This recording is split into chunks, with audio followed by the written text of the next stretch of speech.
Hello guys, and welcome back to the channel. Now guys, it looks as though the PDP are not going to give up the Nigerian presidency without a fight, and it's a battle without end. It's a war without end for that presidency, because we all know what transpired on February the 23rd, and what transpired on February the 23rd is something that should not be allowed to be a precedence in Nigeria. So I bring you this.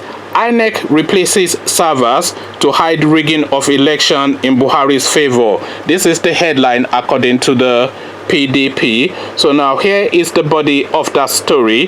The People's Democratic Party, PDP, on Monday accused the Independent National Electoral Commission INEC of replacing all the servers in its headquarters and its state offices to conceal alleged rigging in the just concluded general elections.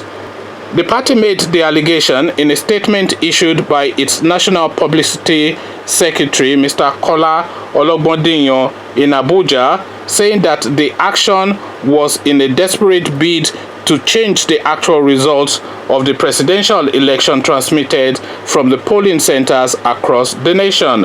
Ologbondinyo said that the alleged replacement of the server was completely reprehensible and had further exposed the culpability of INEC in the alleged manipulation and rigging of the election.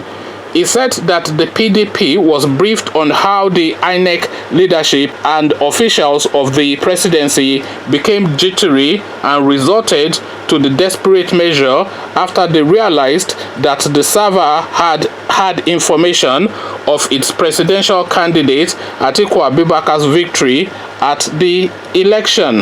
Our party also has details of how the INEC leadership and the presidency's agents procured and detailed computer experts to the commission's office to switch the servers, manipulate vital information in the system, and attempt to erase all trails of transmitted results to the main server. So this is what is being alleged.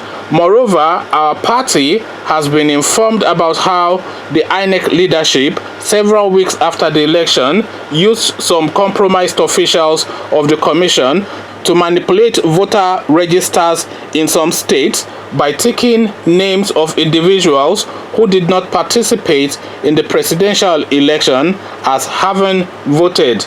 This is with the view to using such to cover the fictitious results it wrote for the All Progressive Congress APC. Ologbondinyo said that forensic investigation of the system would reveal the real results transmitted from the polling centers. The PDP therefore insists on forensic examination of all relevant documents and equipment used for the presidential election. However, the Chief Press Secretary to INEC, Mr. Rotimi Oyekanmi, who reacted to the allegation, described it as baseless and uncalled for. The commission has maintained that it will not join issues with the PDP in the media on a petition that the party had already filed in court in respect of the 2019 presidential election.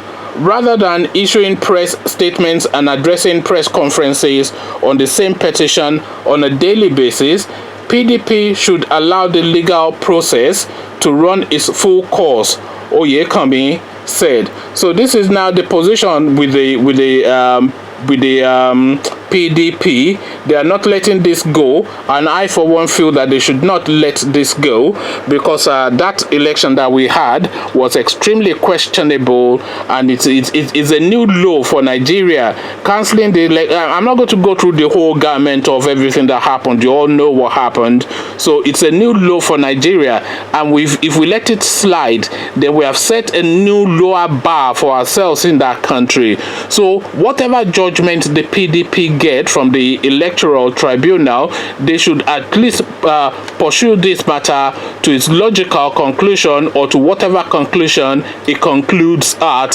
So that is really the tack that they should take, and I'm pleased for one that is the tack that they are taking, because that election it was just too badly handled. It was the worst thing I've ever seen. Not even a country like Sudan or some obscure country would try to pass that off as an election. So now the PDP are pursuing this. I'm not quite sure how true what they are saying is, but they are saying that they have information to this effect, and I for one would not be surprised, because nothing surprises me with Buhari and his band of merry men. So nothing surprises me with this bunch. So now this is not the latest development. So what do you make of this? Servers being replaced, information's being doctored, sleight of hand, abracadabra in INEC office. Professor Yakubu has now turned into Professor Pella, the magician. So this is the storyline. Conversations in the comment section as usual. Come join me, let's have a chat about this. But before you come join me to have that conversation in the comment section, you see that red subscribe button, click on it so it turns gray, and then the bell button next to it. If you click on that, then you will be notified every time I drop a video. Once you've done both, come join me in the comment section. Let's see what we're making of this information. So I'll leave you here, meet you in the comment section, but here I say peace.